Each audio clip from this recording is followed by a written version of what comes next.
Sports card hobby friends, today 3 effective ways to clean your trading cards, your sports cards, to send in to PSA grading.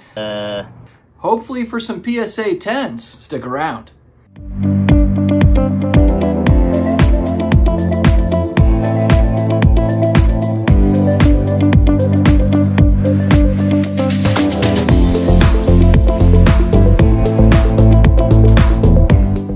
What's going on, sports card hobby family? Today we're talking about a hot topic here in the hobby. We've talked about it here quite a bit on the channel. Card cleaning. Card cleaning. Is it something that people should do or not do? All this time we've been building it. Today I'm going to give you 3 ways to clean your cards before sending in to PSA for grading. So today we're actually going to use a graded card. So we're just going to kind of pretend on this graded card. One of the greatest quarterbacks of all time. I don't think anyone's going to dispute it. It is Bobby Hebert. It's not Hebert. It's Bobby Hebert. My 1980s Dome Patrol, Ragin' Cajun, Saints quarterback, 86 tops. So it's already in a slab, but let's pretend like it's not. All right, the first way that we can properly clean a card, simple microfiber cloth, okay? It's in your right hand, all right? And you just simply go over it, so you're cleaning the dust and the farts off of the card. Simple, just making sure we've got the dust off. Pretty easy, right? Okay? And so let's move to the second way that you can do it. Again, you've got the microfiber cloth, but this time, and this is the trick, it's in your left hand. Left-handed on the card. Again, working the dust particles and thingamabobbers off of the card, okay? And then the third way, and this one might shock you a little bit, it's also using the microfiber cloth. You go right or left hand, but you're wearing Drago Rocky IV trunks signed by Dolph Lundgren. I conveniently purchased these from today's video sponsor, Pristine Auctions. Pristine Auctions, man, running stuff every single day. Amazing items. They even have 10-minute auctions, which are fun. So you can go on there. They literally just run items every 10 minutes, and you can bid on these suckers. If you use Sports Card Dad code, you get $10 off your first auction win. Also with the Drago trunks, they sent me a picture of Dolph Lundgren signing the dang things. Check out my links down below for Pristine Auction. And that's it. Oh, you expected more? You expected me to come out with some sort of a cleaning solution or edger or some other weird-ass thing that you thought that I was going to show? No, I do not like card cleaning. I haven't changed my mind. I'm not flip-flopping. I am not interested in buying cards that have received lip injections, that have received Botox, and I'm paying a higher price when I don't know that that's been done to it. I'm flying blind. I am not for this. I'm not for it, and PSA's not for it. Why is that? We've covered it before. Their money-back guarantee. Their money-back guarantee, and don't take my word for it. That's coming directly from Ryan Hogue, president of PSA Cards. Okay, they've updated, PSA has updated their no-grade definitions. This is important. They've got N7, 8, 9, 9 means no in German, N7, evidence of cleaning. They've updated this thing. So pretty standard. When a whitener is used to whiten borders, okay, that's obvious. We don't want to do that. Or a solution is used to remove wax, candy, gum, or tobacco stains. Rewind. Let's see that in instant replay. Let's see that in an instant replay.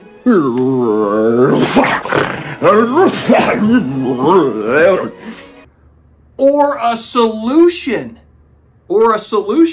used to remove wax, candy, gum, or tobacco stains. Additionally, when any foreign substance is applied to the surface of a card, such as a cleaning spray or wax, note that this designation can qualify for encapsulation as authentic altered at the grader's discretion, and if AA is listed on the submission form as the desired minimum grade, you will be charged the applicable grading fee in either case. TiffanyCards.com actually is where I first saw this posted. TiffanyCards.com covers a lot of trim cards and different things going on and kind of posting that and bringing it to light.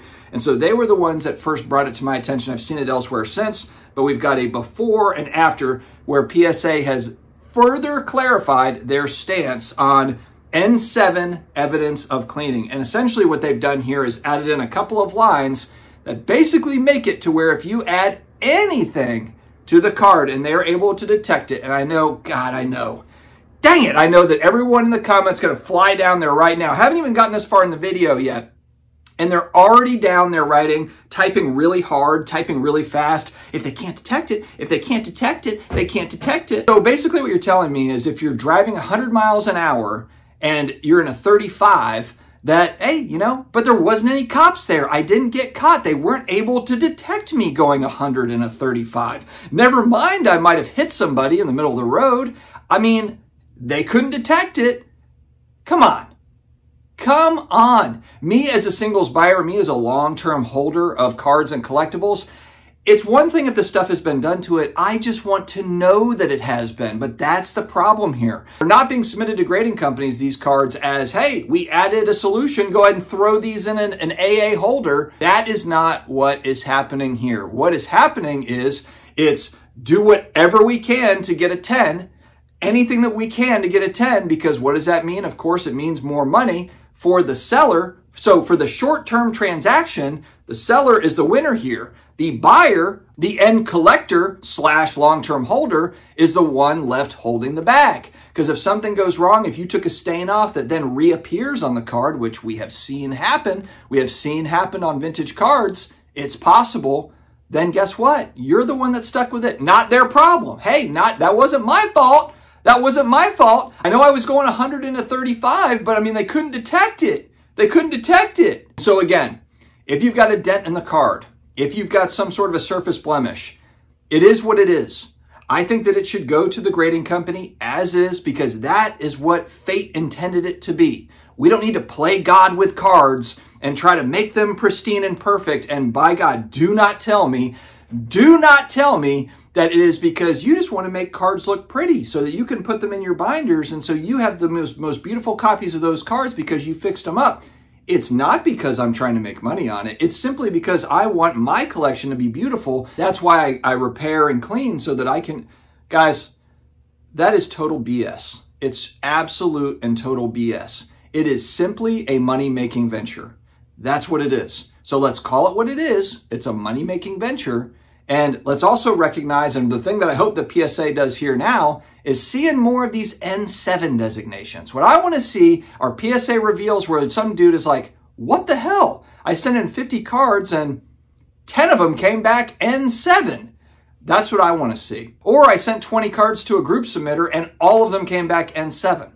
That sucks for me. That's what I want to see pop up here on YouTube here over time. I'm not saying I want that for everybody. I'm speaking for someone that mostly operates as an end collector long-term holder. Sure, I've got some flip stuff that I'm not cleaning, that I'm just kind of letting it, hey, I get the card and I send it off and I hope for the best.